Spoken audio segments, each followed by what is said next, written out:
we're almost getting ready to leave. And she goes, oh, by the way, do you want to know who the robber is? Going, yeah. And she goes, oh, I forgot to tell you that I asked him for his ID and he gave it to me and it's still sitting on the counter.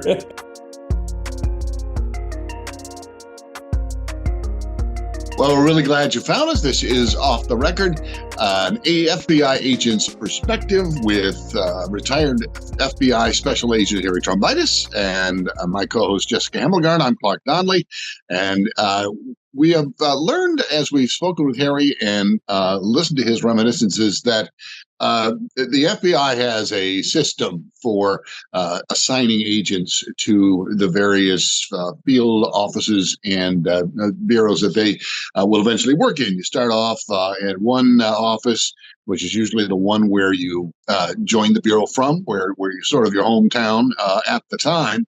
Then you move to a smaller office. Then you move to a top 10, which is a really big office. But then eventually you get to move to your office of preference. And Harry, that's where we find you in 1991. After paying your dues in Omaha and New York City, you finally come home, as it were, to Columbus, Ohio. Yeah, absolutely. And again, I think the Bureau's transfer policy has changed since back in 1983 when I came in. But basically, yeah, you summarized it well. After Omaha was St. Louis, and then once you get to New York City, it seems like an eternity before you'll ever get out. And I think I want to remind people that when I first got transferred there in 1985, there was no cost of living adjustment. So it was very hard on families to live off the salary that agents made at that time.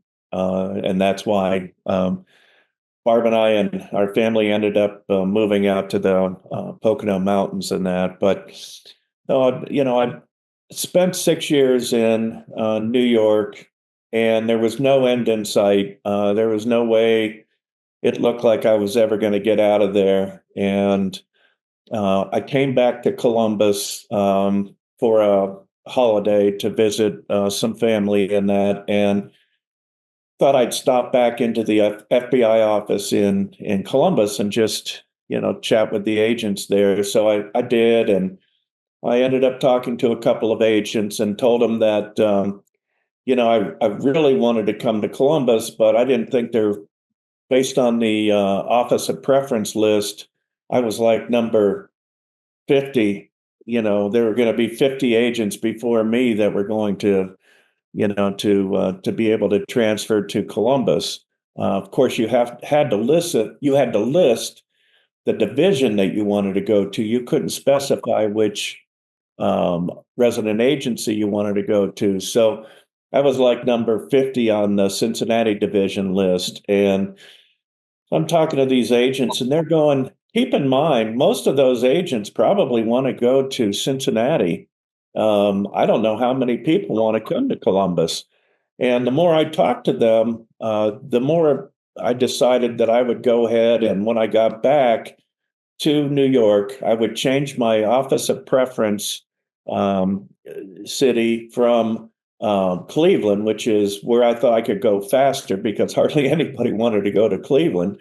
But it was so poor Cleveland. Poor Cleveland. Cleveland too. I grew up not too far from there, but it's not a hot spot. Let's put it that way. Yeah. And so I was again thinking that I'd be able to get to Cleveland faster, and at least I'd be back in Ohio. But after talking to these agents, I went back and changed my office of preference to Cincinnati, and it couldn't have been more than 2 weeks later. I get a call. I happen to just be at the offsite, our offsite location, and the phone rings, and I pick it up, and there's a gentleman on the phone. He said he's from the FBI transfer unit, and I'm thinking, yeah, right. I said, who do you want to talk to? And he goes, Harry Trombitas. And I said, that's me. And he goes, hey, would you be interested in going to Columbus? And I'm like, I'm thinking that my squad mates are screwing with me. And you do play a lot of jokes. That is a Yes, you highly do. possible Notice that. scenario. we constantly are busting our chops, and I almost hung up on the guy, thinking that it was somebody in the other room calling the phone, and I said, "This is for real." He goes, "Yeah, no, and he gave me his name. He said, "I'm down in the, transfer unit, and I'd like to know if we have an opening in the Columbus office. Would you be interested in taking it?" He said, I have to tell you that there's a guy ahead of you, but his dad is having some medical issues and so he took a temporary assignment out on the West Coast, and I'm thinking he's not going to be able to take the assignment in Columbus. So you're next on the list. Would you be interested in going? And I said, "Man, you don't have to call me back. Just absolutely, I would go." And so I was all excited. At the end of the day, I went home and told Barb and, the kids. And of course, there was kind of a mixed feeling, that the kids liked living where they were and they had friends and all that kind of stuff. And, Barb and I had friends there, but the chance to get back to Columbus would be, too good to pass up. So, we kept our fingers crossed, and sure enough, I got the call back that the other agent turned down the transfer offer, and so you're up if you want to take it. And I said, let's do it. So had 90 days to get to Columbus, and I'll tell you what, you could see the skid marks from me leaving New York. Bye-bye. And in all fairness to New York, it was tremendous work. I loved New York City itself. New York gets a bad rap. I think that the people are not very nice, and I can tell you, my experience was just the opposite. Very nice people. I could tell you some stories where people that didn't even know me went out of their way to try to help my family and I when we were visiting different locations in the city. And so I want to go on record as saying that I found New York to be a great assignment, and I'm happy that I was able to leave after 6 years. But I'm glad that I did have the experience of being in New York. So, and you spent the rest of your career really in Columbus, Ohio. You got there at a very interesting time, and there are a lot of cases that took place in Columbus that we talk about on this podcast. But one of the things that seemed to happen in Columbus, Ohio during the 90s was there was a lot of bank robberies. You're absolutely right. It it amazed me once I got to Columbus, and I was assigned the violent crime squad, where ended up working everything from serial murder to kidnapping, bank robbery, fugitives, actually crimes against children as well. But the majority of the work that I had was responding to bank robberies, and I was amazed at how many bank robberies that we had every year. I mean, we had more bank robberies in Columbus than just about every other field office in the country. LA and I think Seattle may have had more. I think we even had more than New York, if I'm not mistaken, which is a little surprising. So Yeah. yeah, it was. You ask, why would Columbus have so many bank robberies? And what I always imagined was because if you think about it, there's a bank or credit union almost on every corner, and they try to stay open, as much as they can to satisfy their customers and that.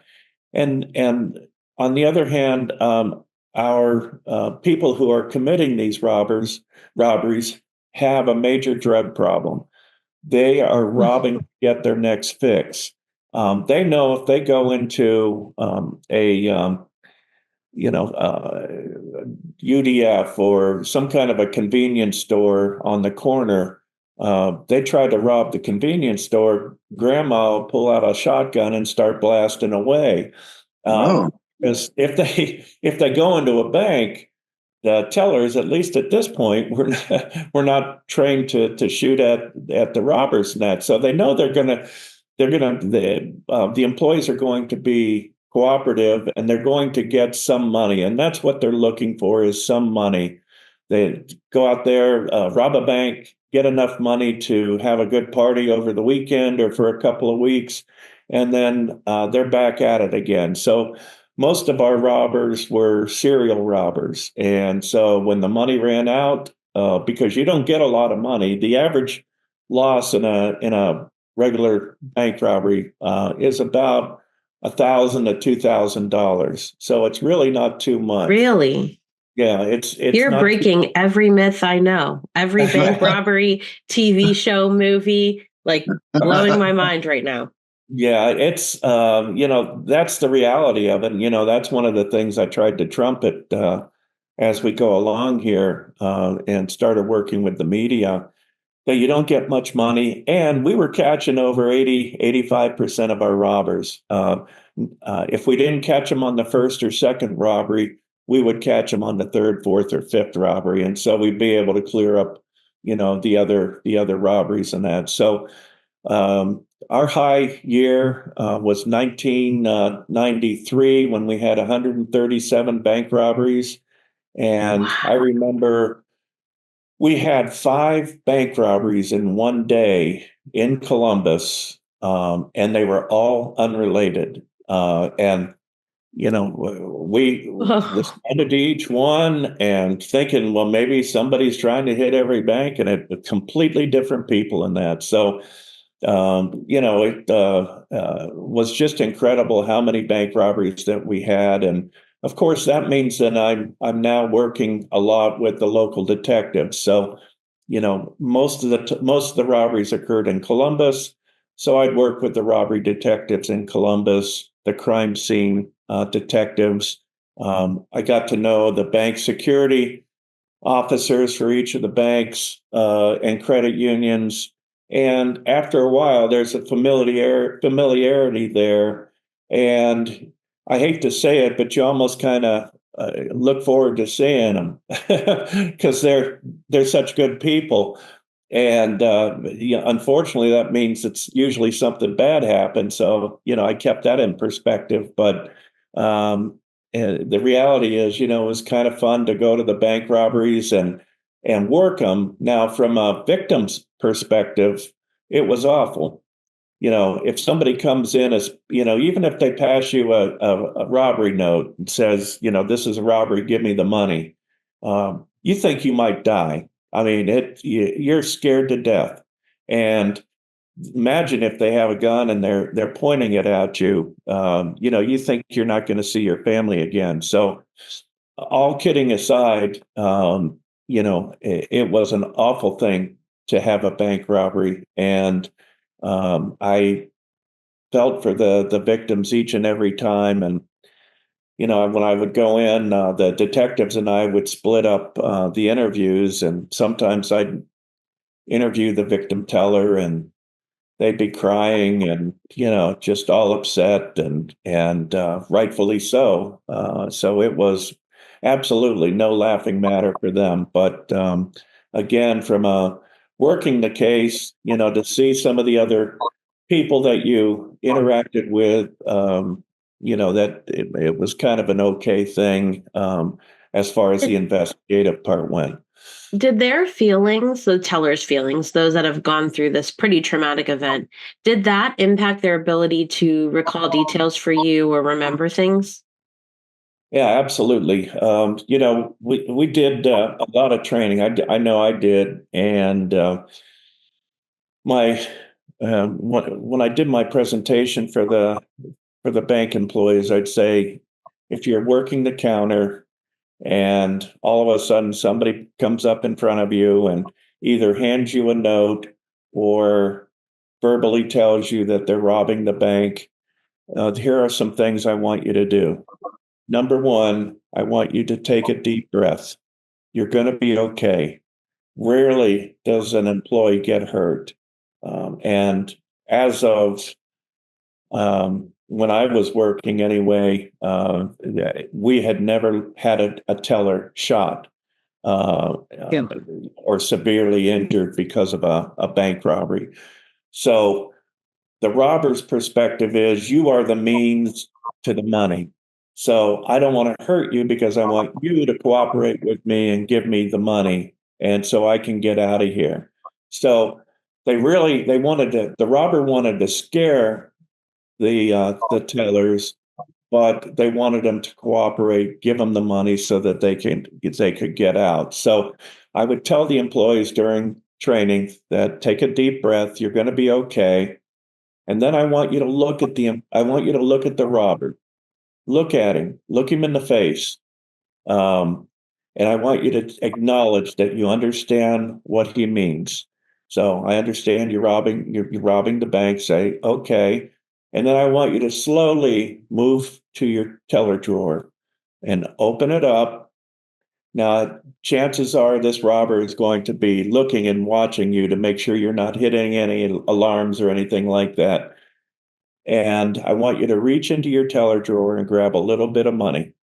If you have die packs, and we'll talk about die packs here in a second, or bait money, make sure that you give those because the chances are the robber that doesn't have any idea what a die pack looks like. Even if they say, don't give me no die packs. Well, they may have heard that from somebody in bank robbery school, which is jail, and talking to one of the old timers that used to rob banks. Don't let them give you any die packs, and Take so advice from the person who got caught. Great plan. Yeah. exactly. Yeah. So I tell them, again, if you can, please. Yeah, definitely try to give them bait money. And bait money is just recorded money that's the serial numbers are recorded. And they're written down, and it's called bait money. And we have, they write it on what we call the bait list. And so when somebody takes that money and you give them bait money, if we stop them fleeing the bank and we look at the money, and we can compare the bait list with the money that they have in their bag, even if they're saying, "Hey, that my uncle gave me this money. It's not. I didn't rob a bank." And we look at it and compare the serial numbers from the bait money with the bait list, and the numbers are on there. They match. We know that that money came from the bank. So bait money was really important to give out. As I said, the die pack is another device that it was. I always loved when they gave the die pack out. What a die pack is a stack of money. It's got some tear gas. It's got a little canister in there, and it's got tear gas and red smoke, red dye. And when the robber takes the die pack along with the other money that's given to him and tries to go through the front doors, there's usually a sensor there at the front doors that activates the die pack. And there's like a 10-second or about a 10-second countdown. And so as the robber's getting away from the bank, that timer is basically going. And when he's about 10 seconds away from the bank, the die pack explodes and it sends red smoke, tear gas everywhere. And it's very visible to anybody that happens to see this individual. And there's red smoke everywhere. And if the robber gets into a car, it's the same thing. The whole inside of the car will fill up with red dye, tear gas, and so it's very irritable to your eyes and your mouth, and they'll oftentimes just throw it out. Sometimes just throw all the money out, and if it's in a bag, for example, and the die pack goes off, it'll stain all the other money red, so that basically it makes it unusable unless you can somehow wash that dye out of the money, which a lot of people try. But the tellers are are trained to really watch for any like pink bills or anything like that that would seem to indicate that it might have come from a die pack. And Those die packs are hot too, right? When they go off, they they're are. very hot. Yeah, they really are. And I forget like 400 degrees or something like that they get up to. So when the robber, if they stick it down the front of their pants, for example, and the die pack explodes, then it may eliminate future bank robbers as well. So Wow. but it is very, very hot, and it'll definitely burn them, and so they want to get rid of it the fastest that they can. And again, when you see all the red smoke and you see somebody running, it's pretty obvious what happened. And I remember this one situation, where there was a bank robbery downtown, and I just showed up and parked out front of the bank, and I was just starting to head into the door, and this guy came running up to me, and he goes, "Was there a robbery? Was there a robbery?" And I said, "Yeah. How did you know?" He goes, "I know where the bank robber is." I said, "You do?" Okay. I said, "How do you know he was the bank robber?" Because when he was running, there was red smoke coming out his ass. So apparently the robber had stuck the die pack and the other money down his pants. He said, "Come on, I'll show you." So I grabbed the uniform officer, and we followed him around the corner. And here's this guy who was the bank robber, covered in red smoke, dye, everything, coughing, sitting there against the wall, of a building. And it was clear that he had just been the one that robbed the bank, and that. They So, caught him red-handed.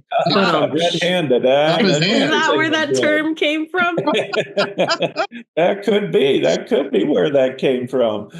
But it was, all kidding aside. Again, it was kind of fun to work the bank robberies, but I don't in any way, shape, or form want to diminish the trauma and everything that a bank employee went through. And then I have to add this. At the end of every robbery, well, after a robbery takes place, there's always, as we're finishing up our interviews, and the crime scene guys, men and women, are done processing the scene.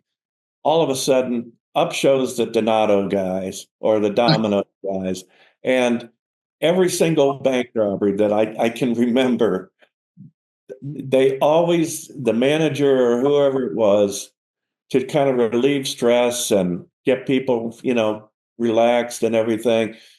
After a robbery, they'd order pizza or sandwiches or something, and so the Donato's guy or the Domino's, whatever, the pizza guy would be delivering the pizzas as we were finishing up, and it was almost like having a party.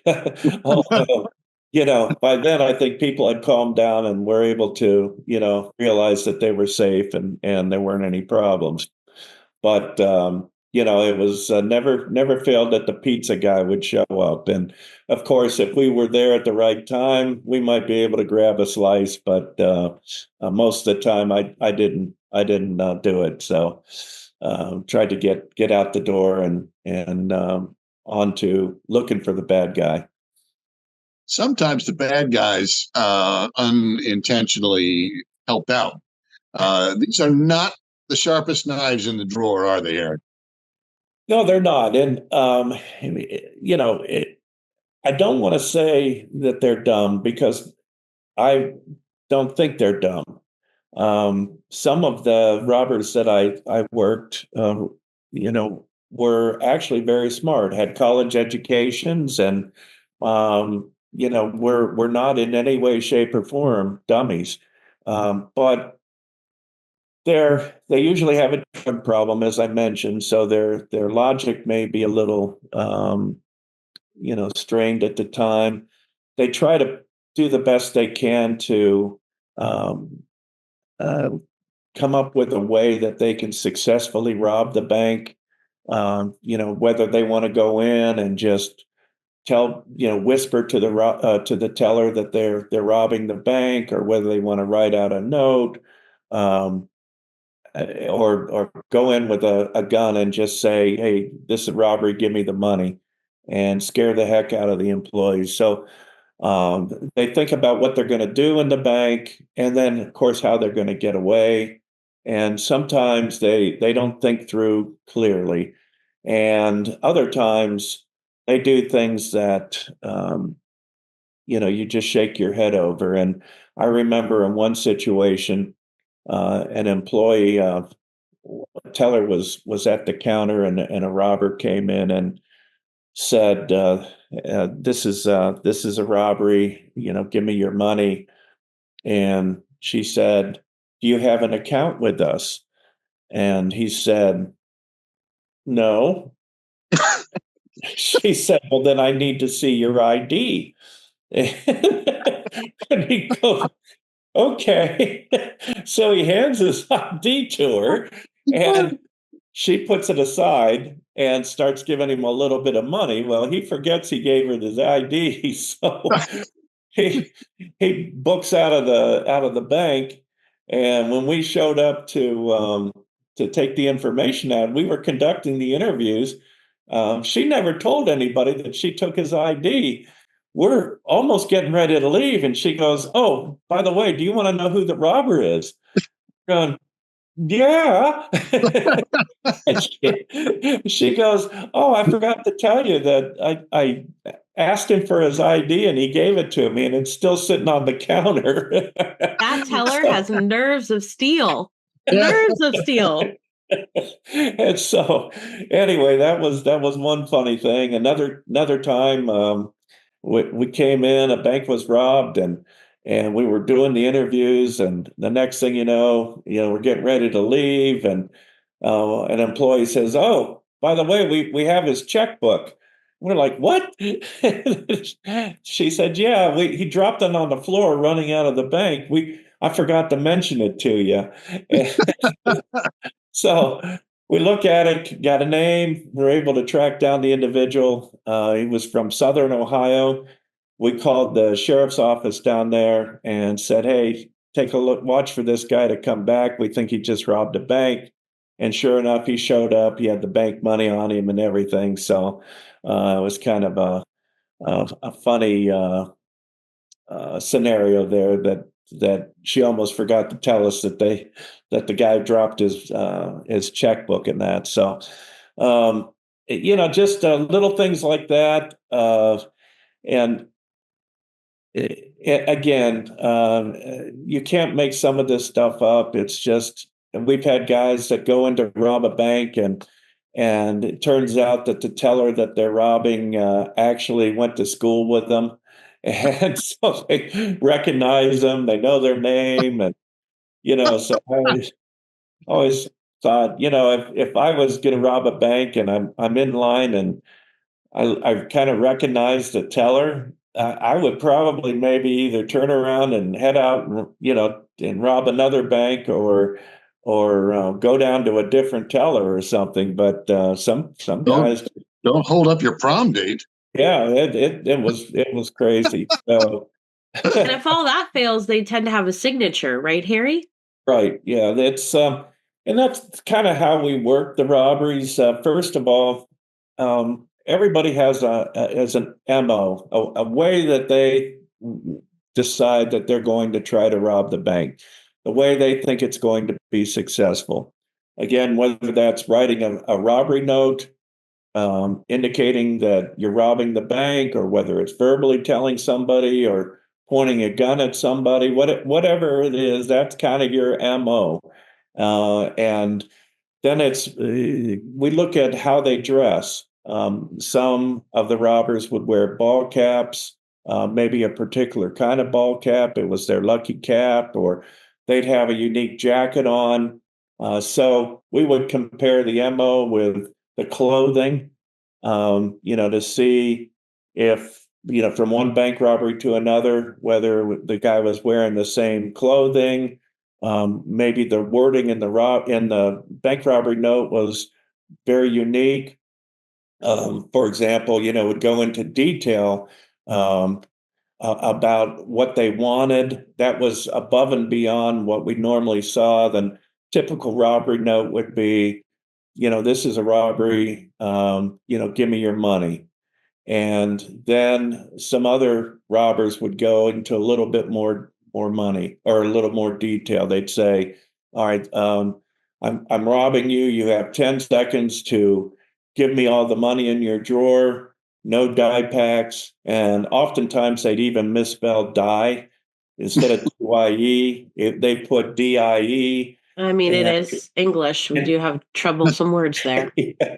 And so you'd be able to take the robbery notes because they kind of use the same thing over and over.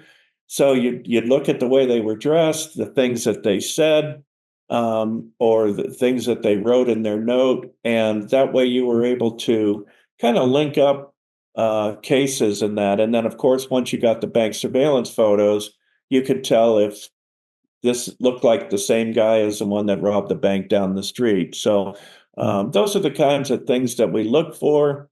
And it was usually pretty clear cut that as we were taking the information from an employee, from a teller, we would hear the information and we would think about one that we were just at, a few days ago or last week that basically had the same kind of MO and signature and the writing and everything. So it was pretty easy, I think, overall to try to link cases in that. And that way, when we conducted our investigation, we would go out and know that the person that we were looking for had committed already 3 or 4 bank robberies. So when we actually caught them and identified them and caught them, and we would sit down and try to interview them, and we knew that we need to ask questions about 3 or 4 of the banks, to make sure we got all the information in that. So very, very helpful as far as signatures and that. 97% of our robbers were men. It was Really? about split, or 93% of our robbers were men, split down the middle pretty much between black and white offenders. Only about 7% of the cases turned out to be women, uh, and that they had a different role, at least back in the 90s and the 2000s when I worked them. Um, their role was typically to be the driver of the getaway car, drop their boyfriend or whoever off at the bank, um, go wait for them at a specific location and then pick them up afterwards and take them back home or place of safety. Sometimes they'd write the robbery note.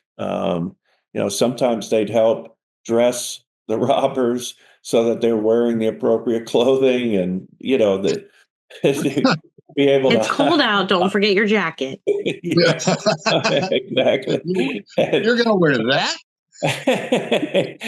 And so their role, women's roles in the bank robberies were usually in that manner.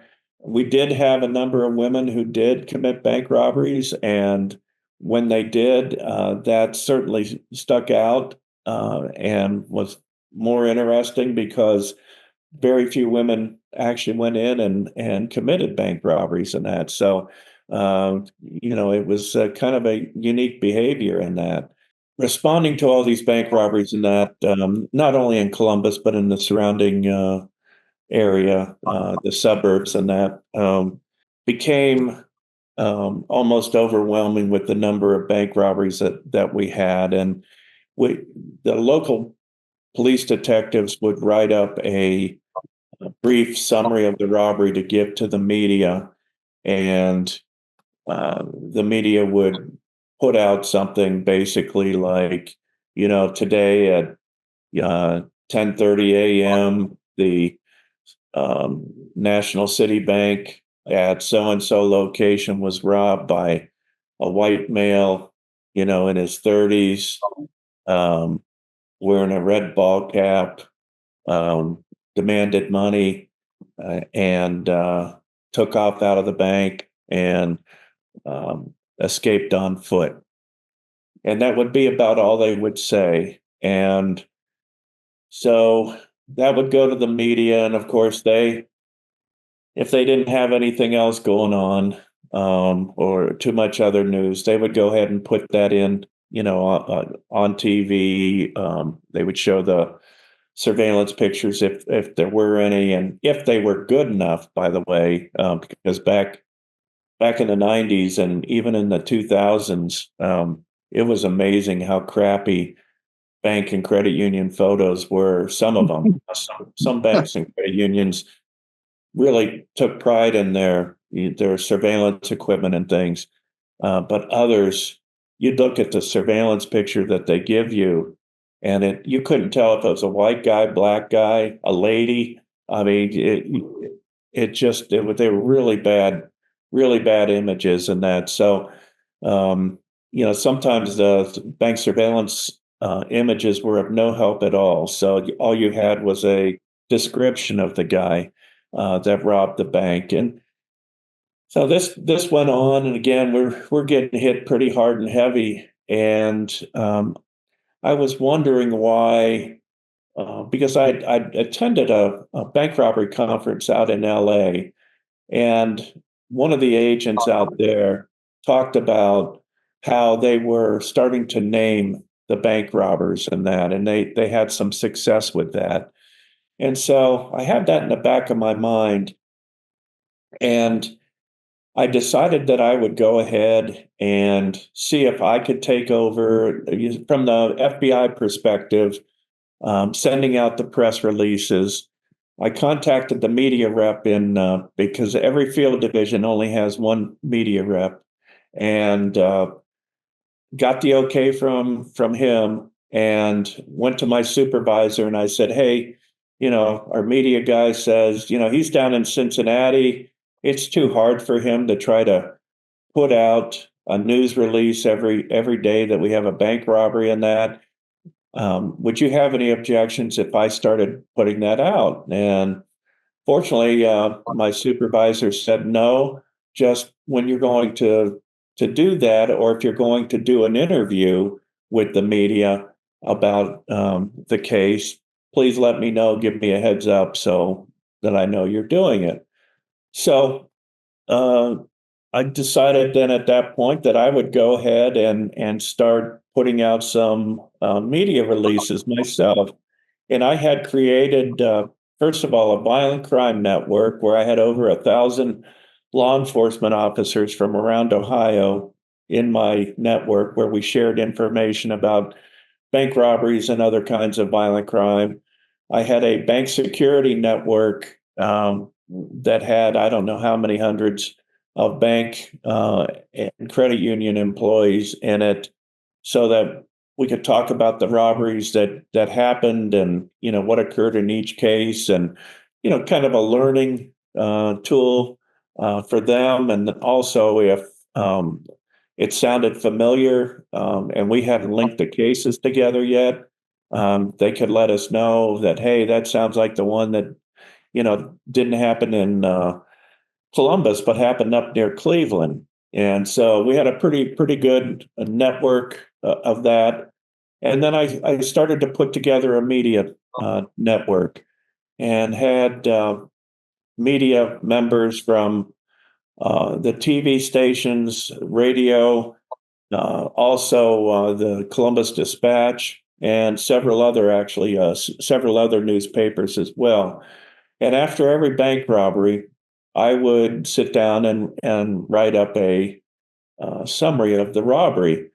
But one of the things that I did, that I felt that we needed to be able to differentiate between the robberies, because again, remember, we had 5 bank robberies in one day.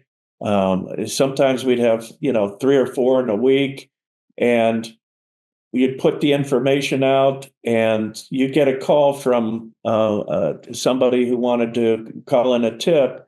and they'd say, "Hey, I know who that white guy is that robbed the bank." And you'd go, "Which white guy are you talking about?" "Well, Which I don't know." bank? "Which bank?" Yeah, right. What? Which what? What? Yeah, exactly. So it was very hard to sometimes piece together which bank the tips were coming in on. And so it occurred to me that we needed to do something a little bit different. So what I tried to do was to add a little humor into each of my write-ups. And what I would try to do is, again, there's usually something that occurred, that's something that stuck out about the robber, the way he looked, the way he acted, that kind of stood out that I could bring out in a somewhat of a humorous way when I sent out the press release. And again, give the pertinent information, but try to make it more interesting than the bland media release that you would normally get. And I noticed that the media started to pick up on this, and we were starting to get more calls for interviews.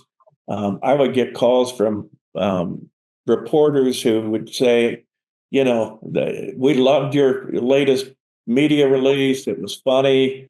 We were all laughing over here in the newsroom," and it made them want to put it on and talk about our cases more than the short, bland media release that we were doing before. And so now it was kind of they kind of looked forward to it, and they would put it in a prominent location in the news report. And again, we started solving more cases. We now we're instead of getting, it was the white guy. Now we, get a call from somebody that said, it's the church lady bandit, or it's the summer tooth bandit. They were picking up on the names and things that I would name the bank robbers, and they would call in with, and provide tips with those names in mind. And it made it very easy for us to match up, who the tipster was talking about in that. So it started really working well together, and it was fun for me to make up that stuff. It was funny that some of the detectives were a little concerned that their bosses wouldn't like it. But when they saw the results that we were getting, I think they said, we'll just let it be. And instead of some of the detectives running back to the office to try to write up a bland press release, they knew that I would send one out and make it a little more interesting in that, and it's something maybe they weren't allowed to do. So it was helping the detectives out, as well as I think getting more people interested in the bank robbery situation in Columbus and surrounding area. And so it was really a kind of a successful tool that we were using. That was not something that was around too No, much. well, no, not certainly not in our area. And like I said, I can't claim that I got the idea. I made up the idea to start naming the bank robbers, but certainly was one of the first in our area to do it, if not the first. And I just would mention just a few of these cases and that, so kind of tell how the bank robber got its name, and then we can move on. But I remember one was the bad breath bandit, and remember, it was always something that was said in the interview, or something that we noticed that I used to help name, the bank robber, to come up with the name for the bank robber. And I remember interviewing this teller, and she said it was a woman that actually had come in to rob the bank. And I went through the description with the victim teller and wrote all that down. And I said, "Was there anything else about this person that was unique?" And she goes, "Oh my God, this woman had the worst breath." Oh my God. it was like she just smoked a carton of cigarettes and ate an onion. I mean, it was awful. And so I decided to name that particular robber the Bad Breath Bandit. I remember another one. We were interviewing the employees. Guy came in, robbed the bank, got money and took off. And we were talking to the employee that got robbed, and he said, "Yeah, the guy didn't have any front teeth." And it occurred to me that a good name would be the Summer Tooth Bandit. Some are there and some are missing. So put that in the press release. I remember the media got a big kick out of that one, and so did the listeners and the viewers. And we had one one robbery where the employee that got robbed, we were talking to him and said, is there anything distinguishing about this particular person? And he said, no. He said he was just kind of your average Joe. And so we named him the Average Joe Bandit. Then there were little things like sometimes a robber would try to wear a Band-Aid on their face, and it would distract the teller, would get the teller to focus in on the Band-Aid and not the person's physical appearance. So this one came in with a big Band-Aid on the side of his cheek, and we called him the Band-Aid Bandit. And I remember another guy came in, robbed a bank with well over 350 pounds, trying to come up with a clever name for him, and ended up calling him the Big Boy Bandit. And we had, a guy a robber that came in wearing two baseball caps, like with the bill sticking out on both sides. And we called him the Two Hat Robber. And another one, there was a guy an old gentleman that came into a bank downtown and passed a robbery note. The guy actually had a walker, and he was walked with an aid of a walker. And he passed this note. He got some money, and he's making his way out of the lobby. And by that time, the police show up. He's not even out the door yet. And he gets apprehended.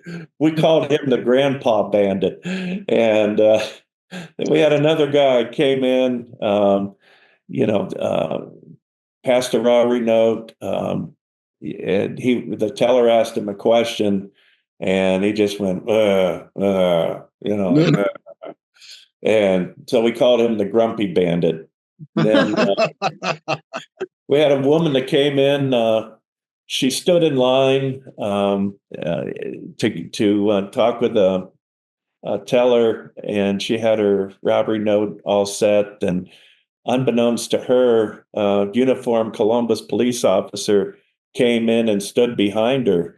And she wasn't doing anything unusual or anything at the point. So when she goes up to the counter, he moves up behind her, and he can tell by the teller's expression that something bad is happening. And so he mouths, "Is she robbing the bank?" And she's going like this, and all of a sudden the teller realizes somebody's behind him, and it's a cop behind her, and it's a cop. So she tries to run out the door, and the law enforcement officer was able to tackle her, and she's trying to eat the note and swallow the note, and he's trying to fish the note out. We called her the Boo Boo Bandit. We had one where a guy came in. Sometimes the robbers would bring their own bag, to use to put the money in.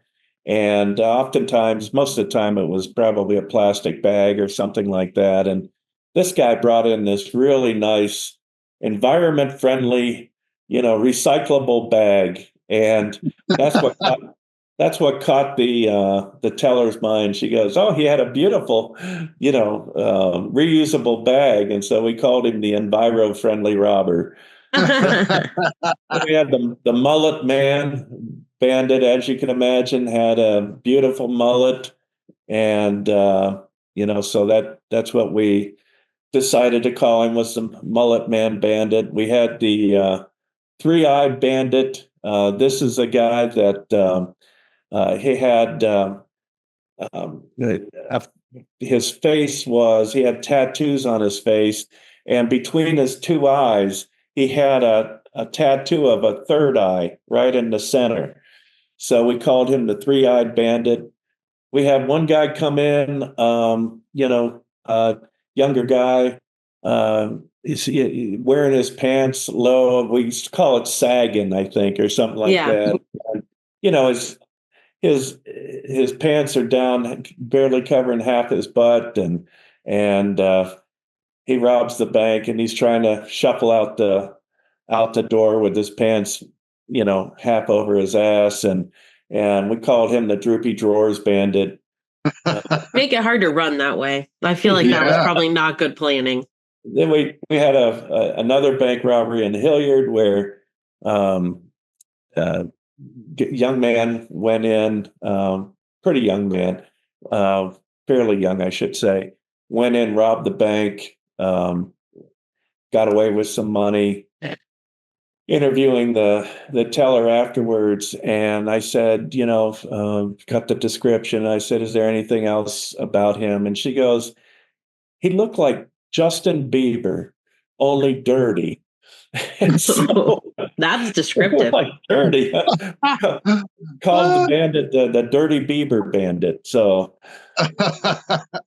then, and again, I got just one more probably, but probably a whole bunch more. But the other one was we had a guy that came in wearing like construction clothing, and he had these big gloves on. They looked like space, what you'd wear in space. And I mean, he had these goggles on, and those people that are older might remember the group Parliament, and with George Clinton was in there. Clark, I don't know if you remember. Oh, yeah. Just probably too young. No, sorry. I'll go find some music and Google it later. Yeah, Parliament. That was a good group. I enjoyed them. But they had an album called The Mothership Connection, and on the front of the album is a picture of these guys. They're like by a flying saucer, and they're all dressed up, and it reminded me of how this robber was dressed, and so I called him the Mothership Bandit, and that got a lot of laughs from some of the older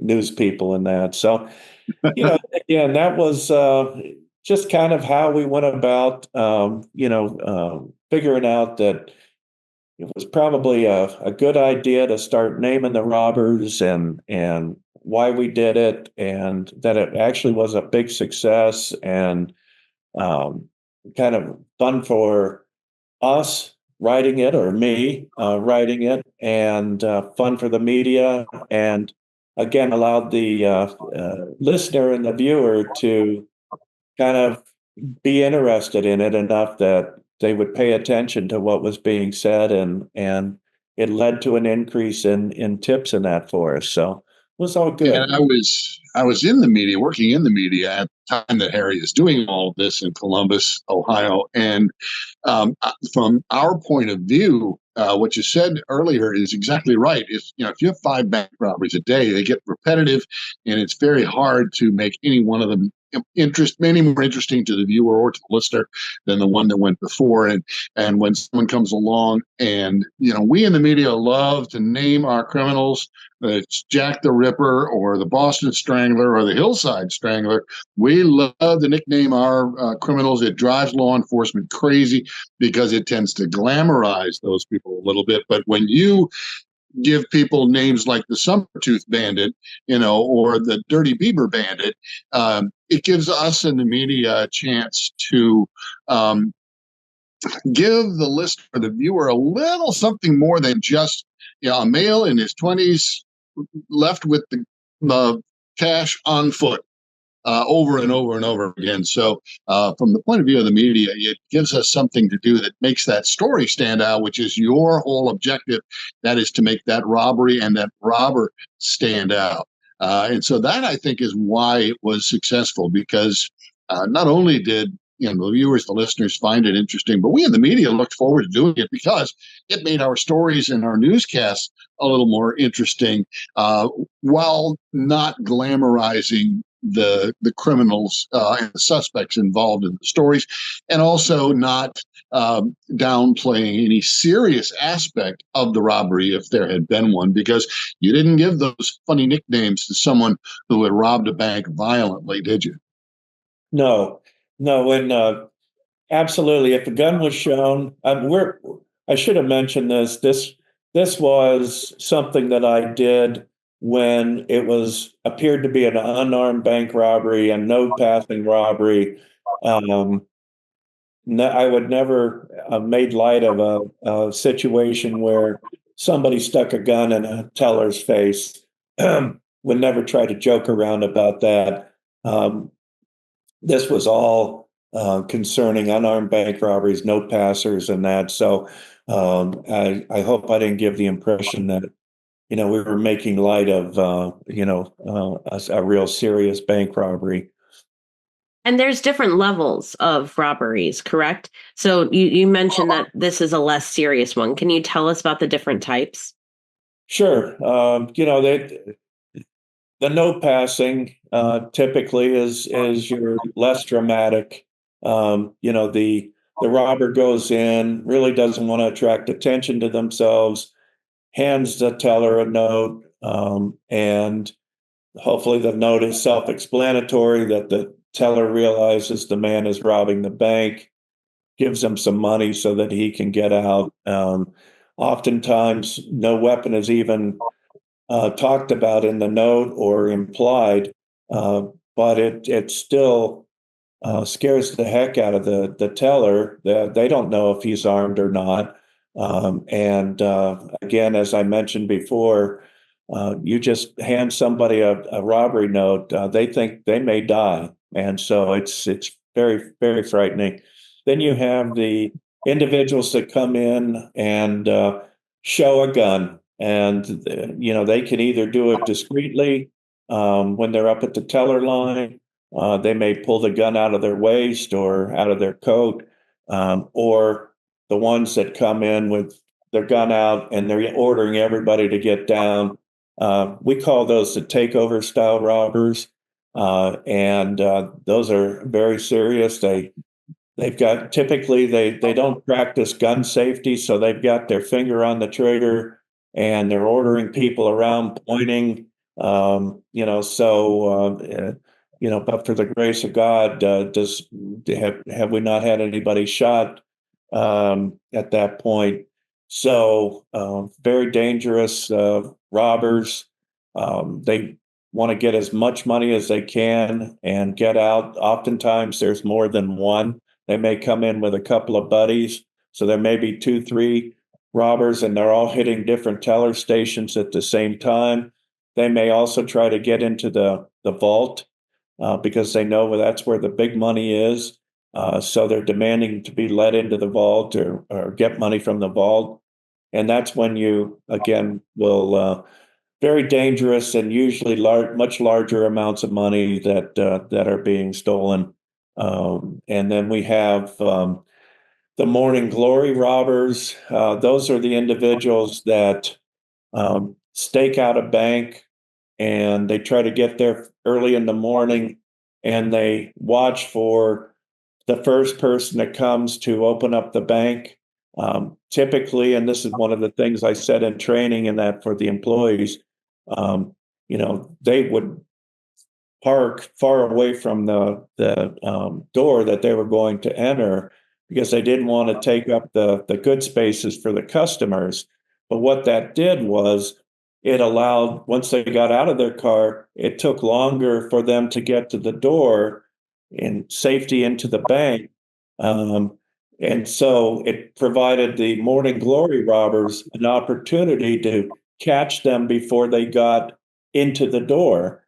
and then they would order them at gunpoint to open up the door, turn off the alarm, and then try to get them into the vault. And those robberies, on the Morning Glory robberies, we had losses of over $200,000. Wow. Fortunately, there weren't that many of them, but again, very dangerous. But we also, even beyond that, we had robbers who would follow employees home and do a break-in of their home while the family's there, hold them hostage all night, and bring the employee back the next morning to force them to open up the door and get into the vault. So it was really an ugly situation. The family is scared to death. I mean, fortunately, we had very, very few of those. I can only think of maybe one or two in my career that I can remember where that happened, and fortunately, nobody was killed. But I know that they've had TV specials on cases like this that where family members were killed, and so it's really a really ugly situation in that. So Do they employ this tactic, Harry, because of time locks on vaults, that the vaults can only be accessed at certain times of the day? Is that why they do it that way? well, from talking to the guys that ended up committing these robberies, they felt that if they had the right employee, that employee would be able to open the vault. They weren't overly concerned about the time locks at the time. Maybe it wasn't as common knowledge, and but they assumed if they had the right person, they would be able to open up the vault and get them in, and they'd be able to get on their way before the next employee showed up. And so I'm not sure how to answer that one, Okay. Clark, whether they thought about the time locks or not. That certainly is, maybe something that needs to be considered if you're thinking about doing something like that. But in general, we didn't see that happening. Um, we had one robbery at a credit union where um, the Morning Glory robbers approached the first teller that arrived at the bank, and they were able to get her to open up the door, but she didn't have access to the vault.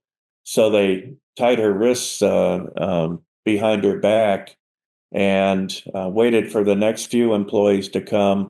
And unfortunately, those employees also didn't have the combination or the ability. So we ended up having about 4 or 5 employees on their knees with their hands tied behind their backs with flex cuffs, and until the right employee showed up that had access to the vault and was able to get them in. So again, if you can imagine being a bank employee and you're being ordered at gunpoint to get down, and they're tying your wrists together, behind your back. Pretty scary situation in that. So, those again were the most dangerous ones, but they were the most successful as far as getting, the most money. But fortunately, again, there weren't that many. And one other kind of bank robbery that I hadn't mentioned really, but it kind of goes along with the first part of the, naming the robbers, and that we had men that would dress as women that would come into a bank, and they'd have a wig on, lipstick, wearing a feminine type clothes, and rob the bank, and it was kind of comical to look at them. And I remember the employees kind of looking at them, and of course it's not really funny to them, but once they were safe, they could have a laugh at it. And I'm thinking, what can I call a guy that dresses up as a woman and comes in and robs a bank. And then it occurred to me, because he was so obvious, it was so obvious that he was a man wearing dressed as a woman, that if I remembered Flip Wilson TV show back in the day, those older folks will remember this. And there was a character that was played by Flip called Geraldine. And Geraldine would dress up as a woman, and she was just hilarious. They'd have different little scenarios that happened, when I saw the bank surveillance pictures, I went, boy, that's got to be the Geraldine robber.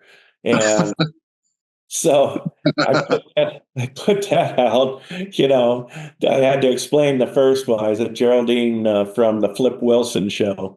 So yeah, then we had so that was the first one. Then we had another. We probably had two additional individuals that dressed as women, and because the Geraldine name was so good, I just called them Geraldine 1, 2, and 3. Because I couldn't come up with any other names than that. And and then the last one I'll just mention is we had a guy that came in dressed like a woman, but um, would order the tellers into the restroom, and he'd go into the restroom with them, and he'd take out a practice hand grenade. Now, it looked like a real hand grenade. The tellers certainly wouldn't have any idea if it was real or not. And he put the hand grenade in one of the employees' hands, and he'd actually pull the pin on it.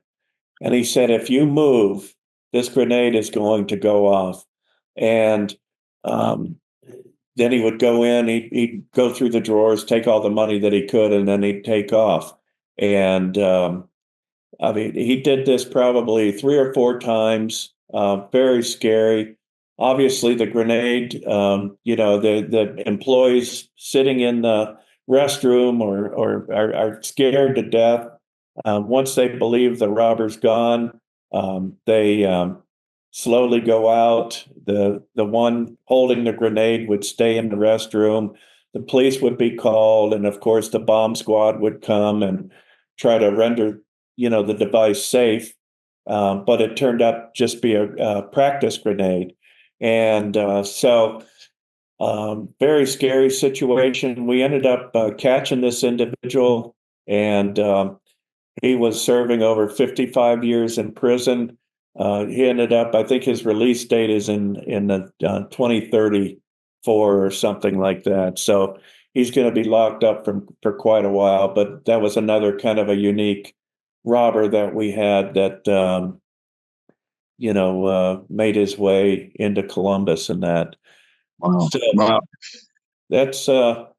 that's pretty much the different types of bank robbers. The no passing, the showing the weapon, the takeover style robbery, where you got the guns out, ordering everybody down, and morning glory, and then the guys that dress up as women, and then the unique ones like the guy with the hand grenade. Wow. And Jesse, as you mentioned, there are these different levels are carry different prison sentences because they are of different levels of seriousness. A person who passes a note is not as serious as a person who passes a fake hand grenade. So, Harry, these crimes carry different prison terms when these criminals are brought to justice, right? Right, absolutely, and the robberies and where they were prosecuted as well. So typically, what we did as investigators, depending on the type of the robbery, the no passing robberies, and maybe the more simple showing a gun kind of a robbery would be taken by the local jurisdiction prosecuted. If you used a gun at the local level, I believe there was a punishment of 10 to 20 years. Um, on the if we had a serial robber that used a gun and showed it, displayed it, and pointed at it at the employees and that, we would end up taking that federally most of the time, and that was a punishment of up to 25 years.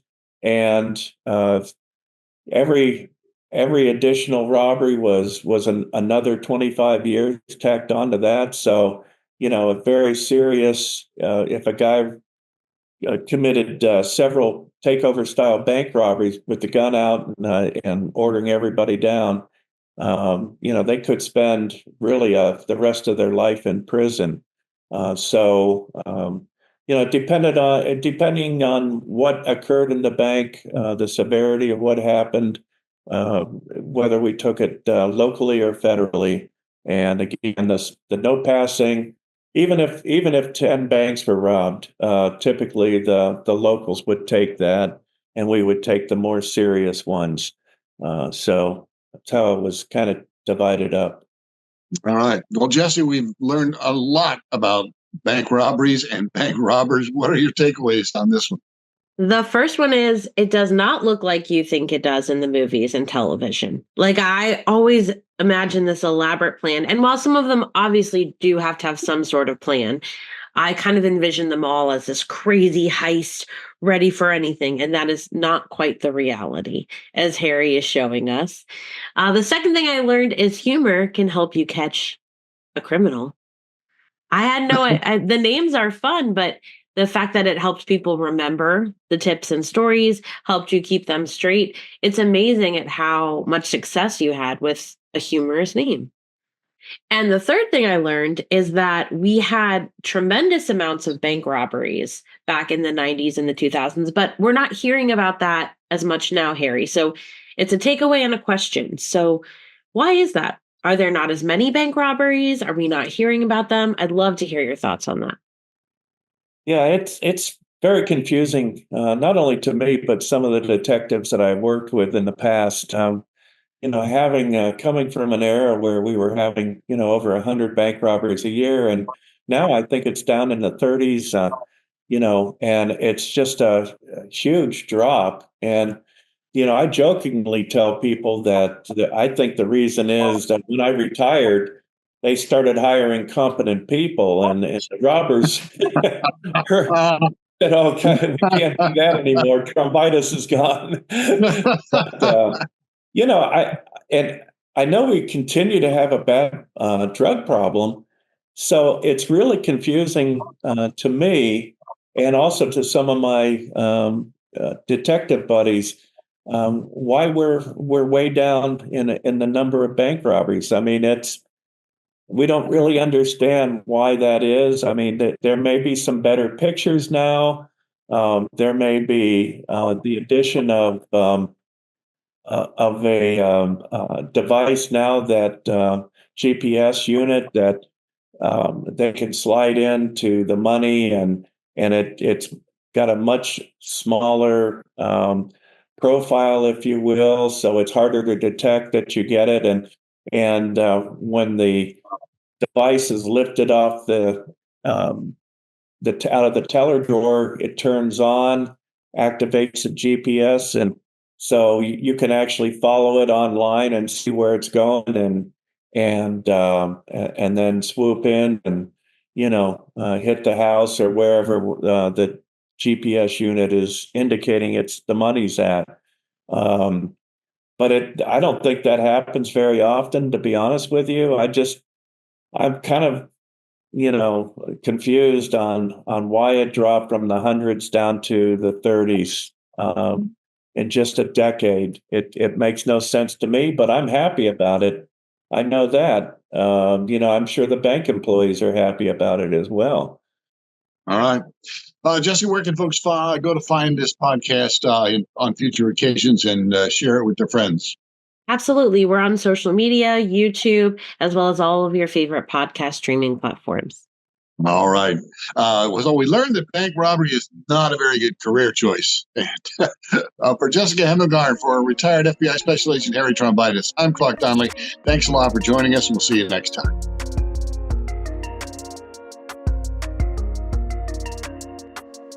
Off the Record, an FBI agent's perspective is created and hosted by Clark Donley, Harry Trombitas, and Jessie Hemmelgarn. Produced by Jessie Hemmelgarn. Stories in this podcast are inspired by Harry Trombitas' autobiography, Dark Places, about his time in the FBI. Music is called Cruise in the Back and is available on Storyblocks. You can find this podcast on all your favorite podcast platforms, YouTube, and on our website.